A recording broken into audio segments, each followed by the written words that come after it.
everybody, hope you well, hope you fantastic.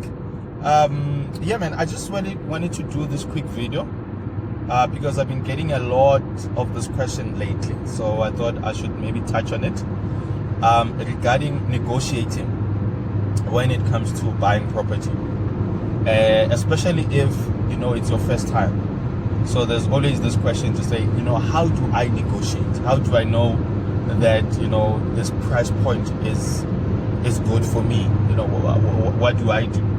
So I always say that the first point of entry is to understand where your market is. So you need to be able to know what the market value of the properties that are similar to the one that you want to buy is sitting at, right? Yes, it's not all the time that the market value benchmarking will be pretty much good, but it's a starting point, because in any negotiating there needs to be a benchmark, and there needs to be a point of entry, especially if it's in the market where properties has been sold before. So you can be able to go and check what the benchmarking is sitting at. So for example, if you want to buy a property, a 2-bed 1-bath apartment in Central, for example, the beauty about it is that we do have property listing portals such as Private Property, Property 24.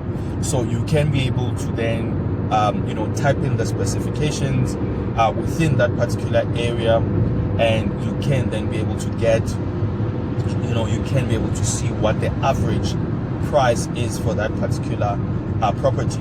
And then of course, ideally if you want to get the best possible price for it, you then have that sort of market value part of things. So then you want to then be under the market value, so that at the end of the day you are not buying it for what the market goes for, but you're buying it below, so that at the end of the day that can help you at times with equity.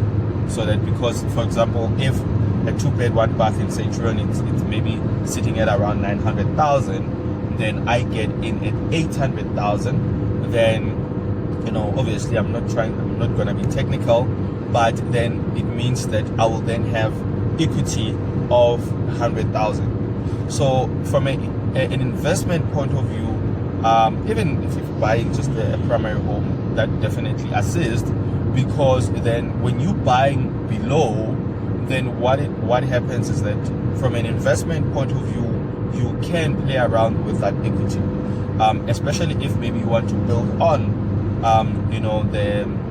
your portfolio.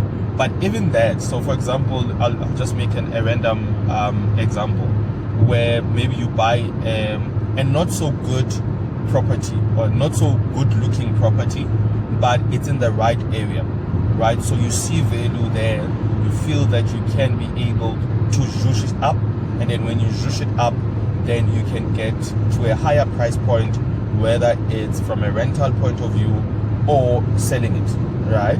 So then what you can do is that you're getting below at 800, and then you go and refinance the 100,000, because remember you bought it below.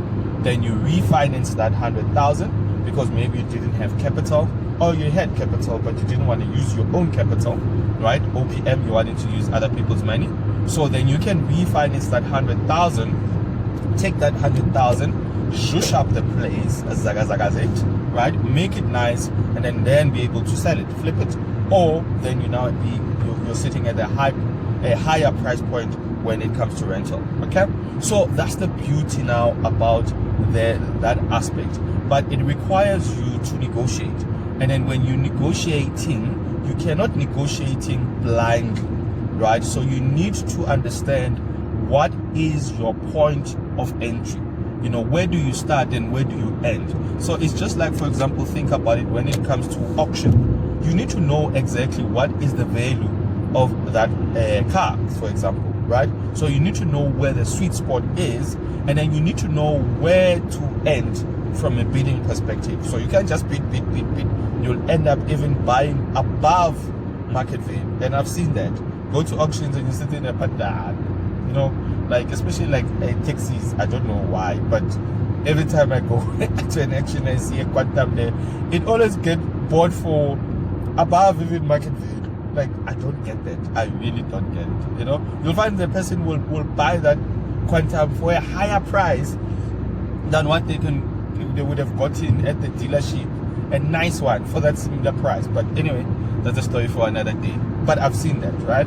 So, but you don't want now to buy, you know, on market value. You would have just gone to the dealership or buy above that. Then you lost mine. It doesn't make sense.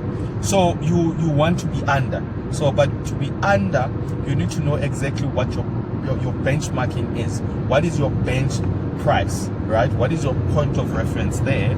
And then you know that, okay, cool, so this is my bench price. I want to get under. So when I bid, there's a point where I cannot go above that, because then it doesn't make sense. Like, it doesn't make business sense. So that's exactly what you also do in this regard when it comes to buying property. So you need to negotiate. So when you're negotiating, you need to understand your price points. You know, where do you get in and then where do you end, basically, so that you still get value for what you are buying at the end of the day. So I hope that this definitely helps, and it's all about negotiation. Negotiate. Cool. Kevin Kabela, see you on the flip side.